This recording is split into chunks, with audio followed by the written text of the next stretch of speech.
Welcome to the Human Capital Innovations Podcast, your go-to source for personal, professional, and organizational growth and development. We hope you tune in often for all things people management, organizational development and change, organizational leadership, and social impact related. Maximize your personal and organizational potential with Human Capital Innovations Podcast.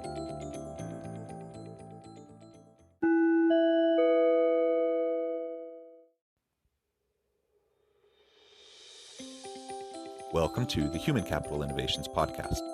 In this HCI podcast episode, I talk with EJ Marin about organizational design and the hybrid workforce.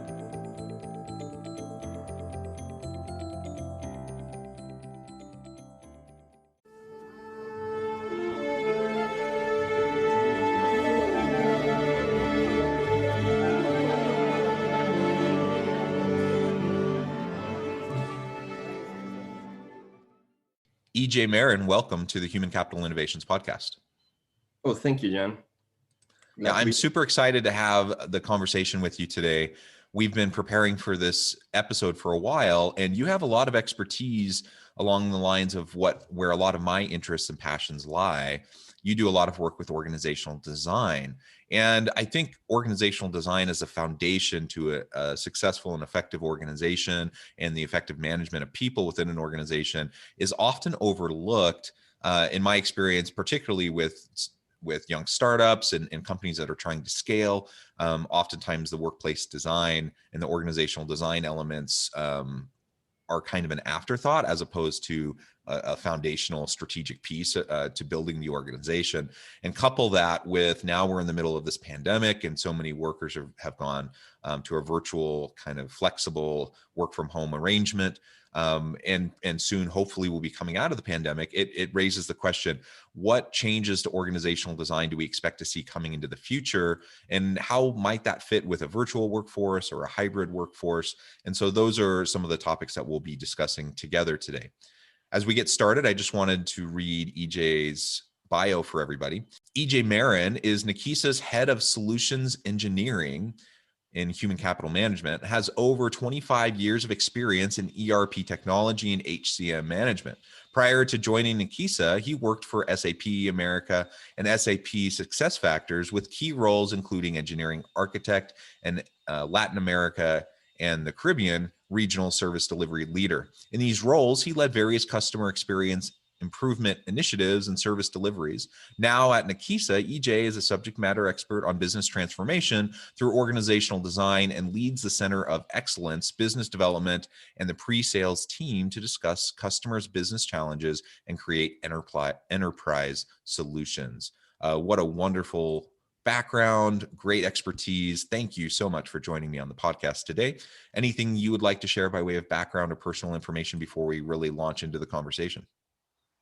Oh, on the personal note, I'm also very passionate about these HR topics. So that's for sure. I mean, I think talent and people is the cornerstone of the times we live in today. How to unleash the talent of everybody, I think that's a priority for any company.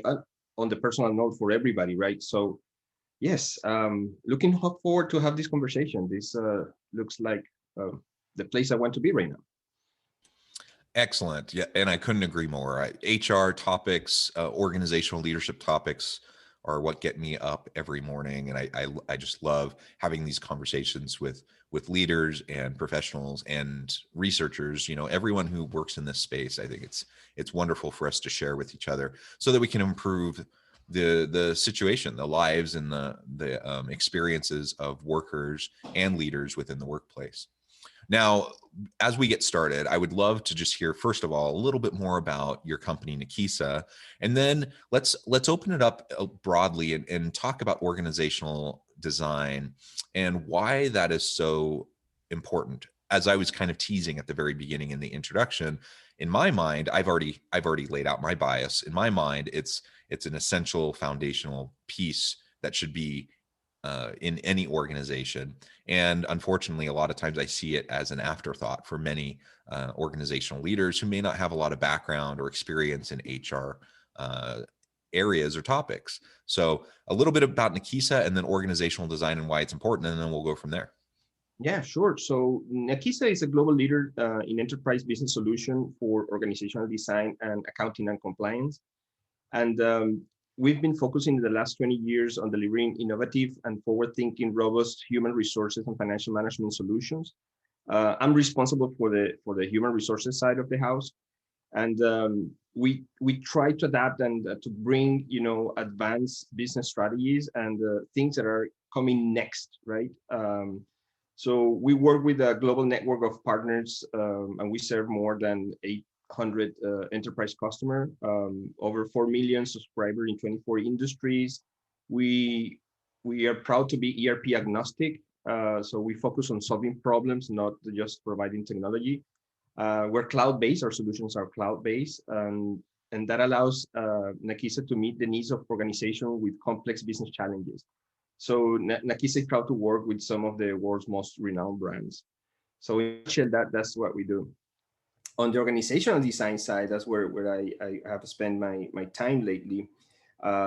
It's about bringing, I would say, before COVID, transformation and business change was a thing, right? Was something that people were and the business community was talking about.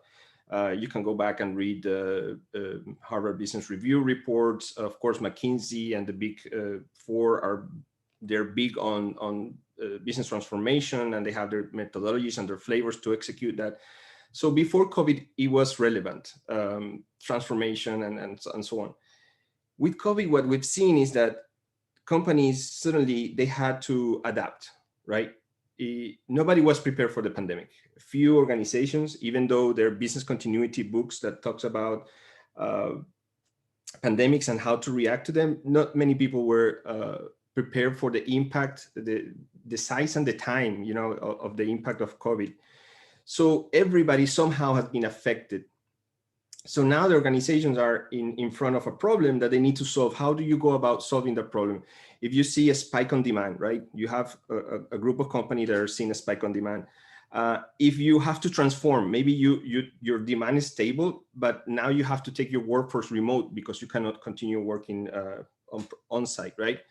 Or if you're seeing a down in your demand, and you need to pivot, or you need to reinvent or redesign your offering so you can recover a little bit of that demand.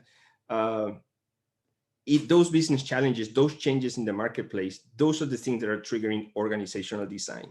So I would say people are doing org design some way, somehow, formally or informally, I would say, in these days of COVID, because of the pandemic. You have to adapt. Everybody somehow, some way are adapting. So how to bring that dynamic, I would say, that maybe before was planned. Maybe you had a 1 year planning cycle, or for 3-5 years. How do you bring that dynamic of organizational design, workforce modeling, into a almost continuous basis? Because the market conditions are changing.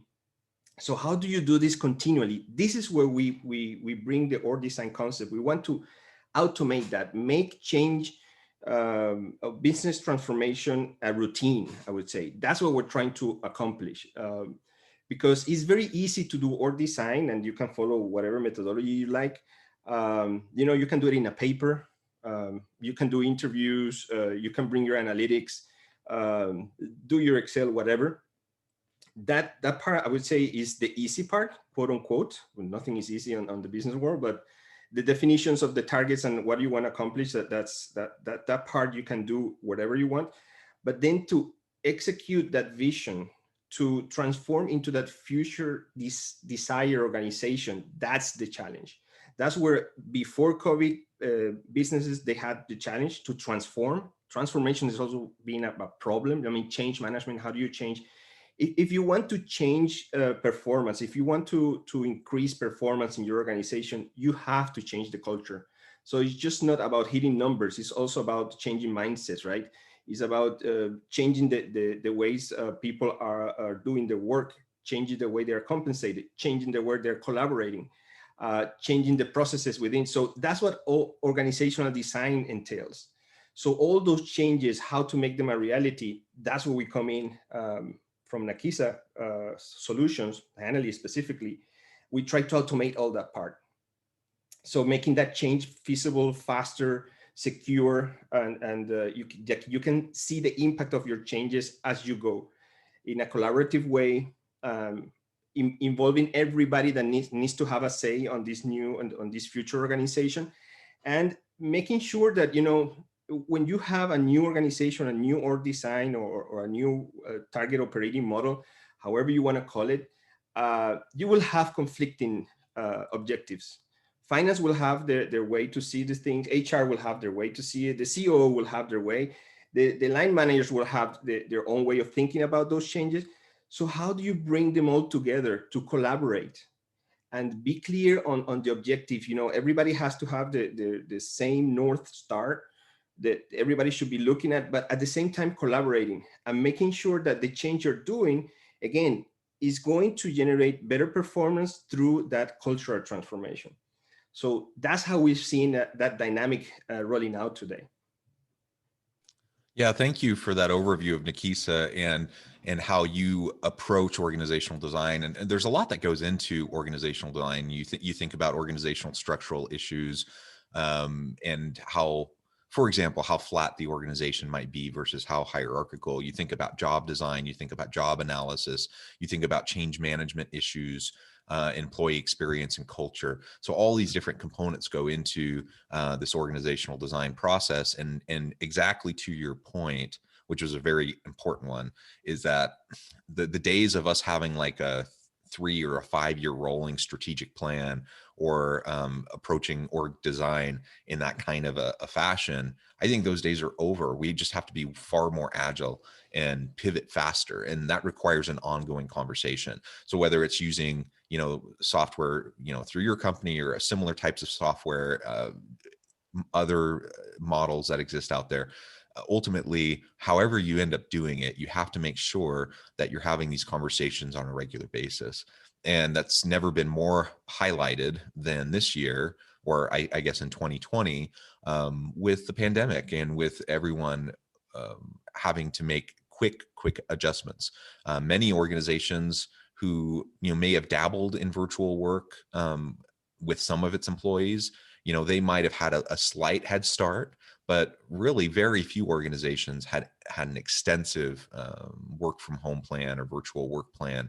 And pretty much everyone had to rethink what they were doing, why they were doing it, challenge their assumptions, and then come up with new solutions that would allow for everyone to work effectively.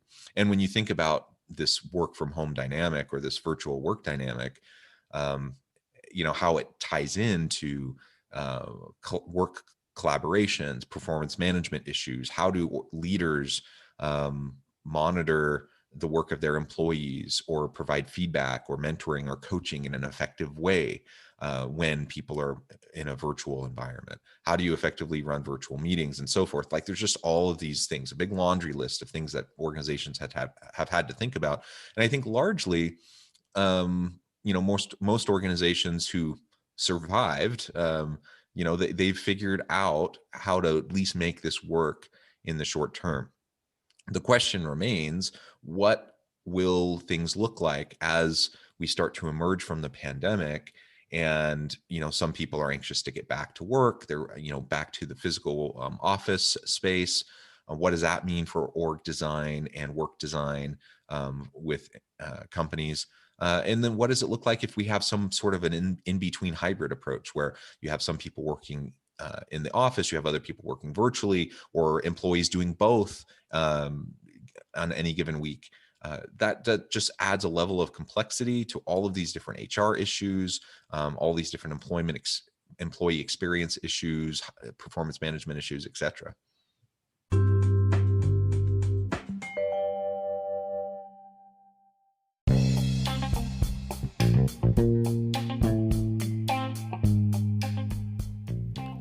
I'm excited to announce the publication of my new book from HCI Press, The Alchemy of Truly Remarkable Leadership: Ordinary Everyday Actions That Produce Extraordinary results.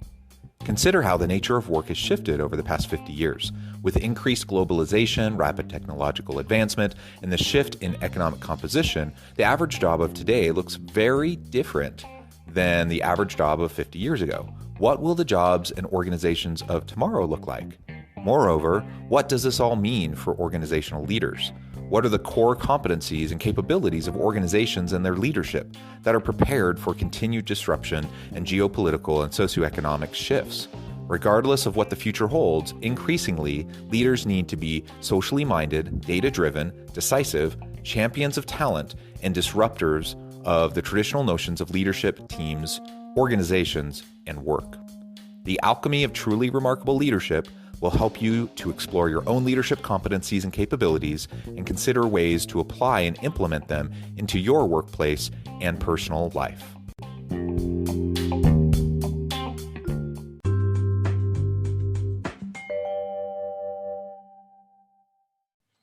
It is very interesting days. I think due to COVID, it has accelerated a lot of ways of trying new ways, I would say.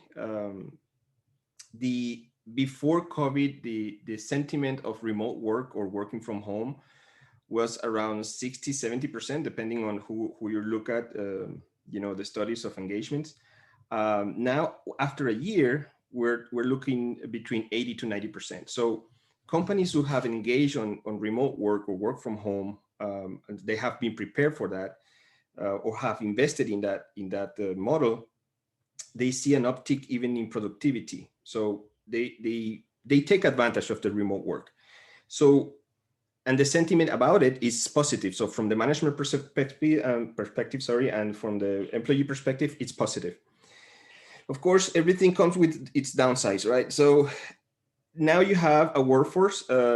If you're a tech company, maybe you can bring everybody, remote, like Twitter or Facebook, they've been saying, and that's no issue because everybody will be in the same playing field.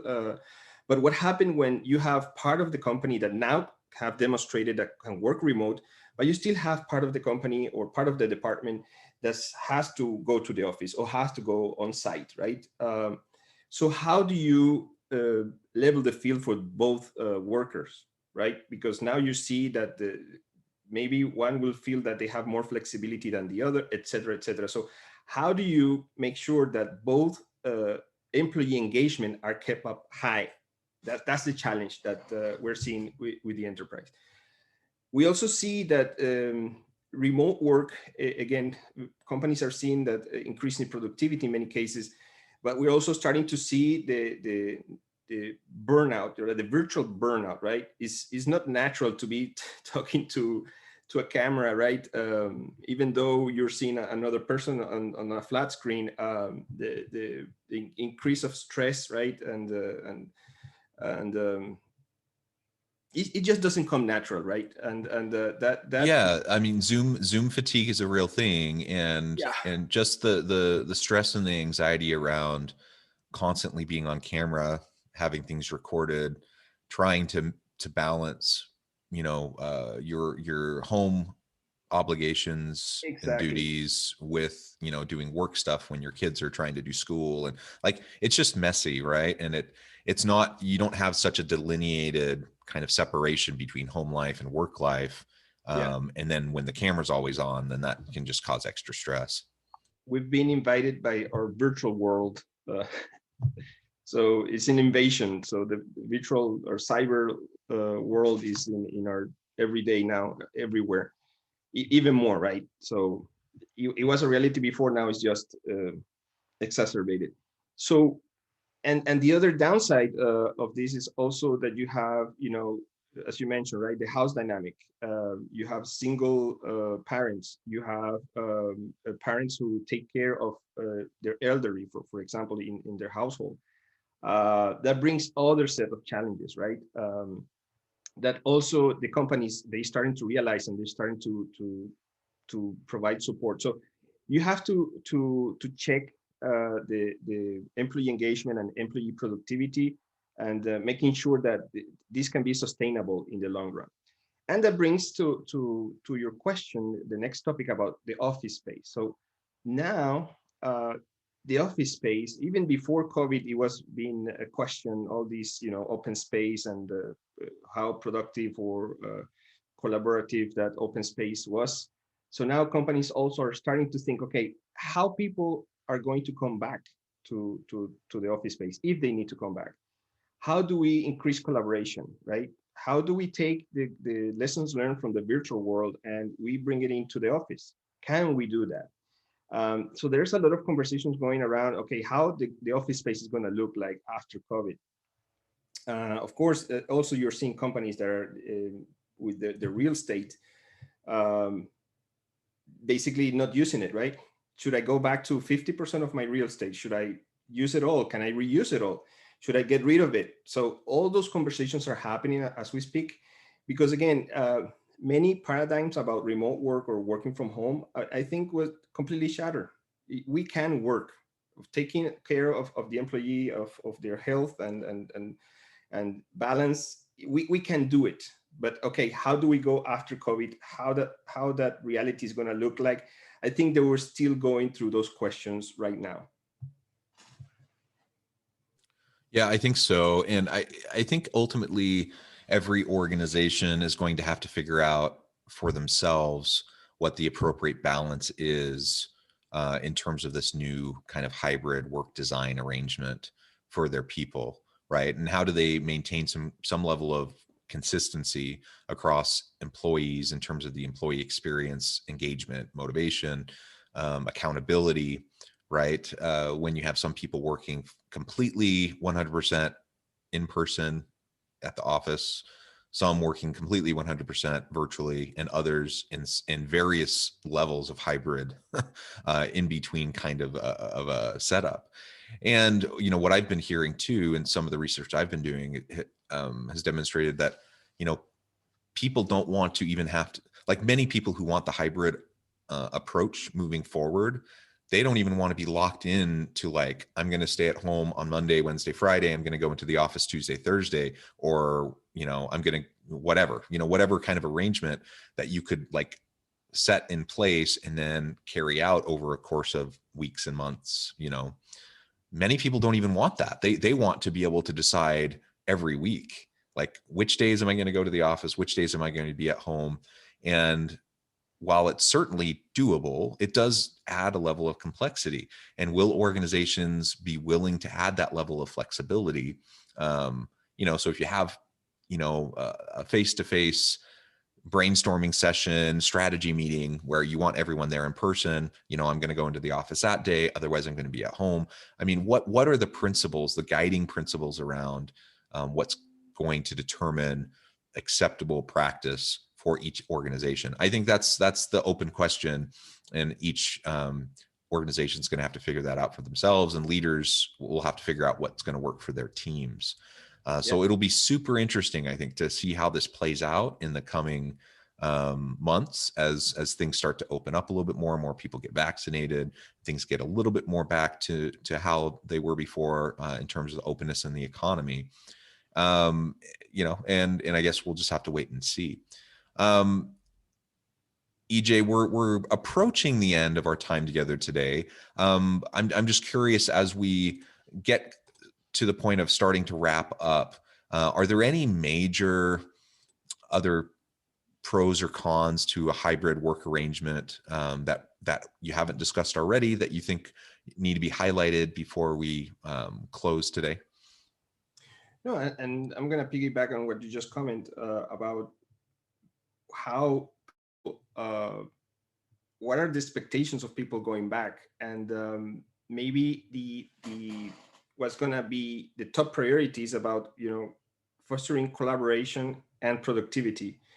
So is you're right, it's not about going to the office Monday, Wednesday, and Friday anymore. It's about, okay, how can I be more productive? Will I be more productive going to the office and having this meeting at the office with my coworkers so I can increase collaboration? I can look at their faces. We can, whiteboard together, whatever. Or is it better I stay at home and do this, my part of the meeting from home, because I will be more productive, right? I think that's the type of dynamic that is going to come up. Now, the challenge for the enterprise, for the companies is going to be, okay, what are the type of work that can take advantage of that mix experience, right? Um, that's where org design, work design, job design comes into play, right? Now companies need to think about the work, like how to architect the work, how much of that work can be done on premise or needs to be done on a meeting room in an office space or can be done virtually, how that dynamic, and also attend to the human need, right? As I mentioned, people are not 100% comfortable working from home, and we are starting to see the downside of that. But at the same time, they don't want to go to the old way, right? All every day, 9 to 5 in the office, required days and schedules in the office. That doesn't seem to make sense. I mean, and that sounds like ages ago, but this was just a year ago that we were working like that. So we need to find that. And again, the org design, I would say job design, workforce design, whatever you want to call it, needs to be architect in a way that takes advantage of this new reality that we already tested that works and that it increases productivity and collaboration. Absolutely, absolutely. Well, EJ, it has been a real pleasure talking with you today. I appreciate all of your insights and learning more about your company and what you're doing to try to help with this adjustment period and really reinforcing the importance of organizational design and continuous conversations around org design to drive successful organizations. As we get close to finishing today, I just wanted to give you the last word and give you a chance to share with listeners how they can get connected with you, find out more about what you're up to. Oh, thank you, John. I appreciate all this time together. This was great. And yeah, you can reach out to nakisa.com and or directly to my email if you have a question, ej.marin@nakisa.com. We're going to be rolling out a set of specific org design and workforce modeling webinars. So stay tuned. If you come back to nakisa.com, you can subscribe to our newsletter. You will get all these news and see where we are and what our customers are doing and so on. So stay tuned on nakisa.com, and yeah, thank you for the time. Excellent. Well, thank you so much. I encourage listeners to reach out, get connected with EJ and his company, find out more about what they might be able to do for you. And as always, I hope everyone stays healthy and safe, that you can find meaning and purpose at work each and every day. And I hope you have a great week.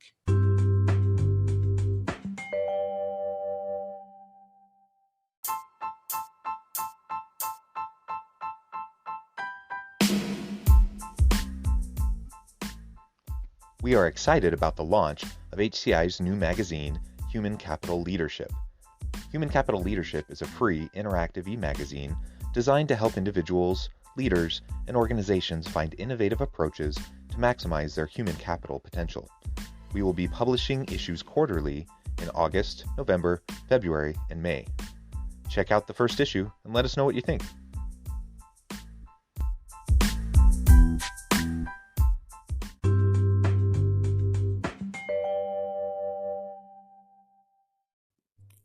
Thanks again for joining us for this episode of the Human Capital Innovations Podcast. I hope you stay healthy and safe and that you have a great week.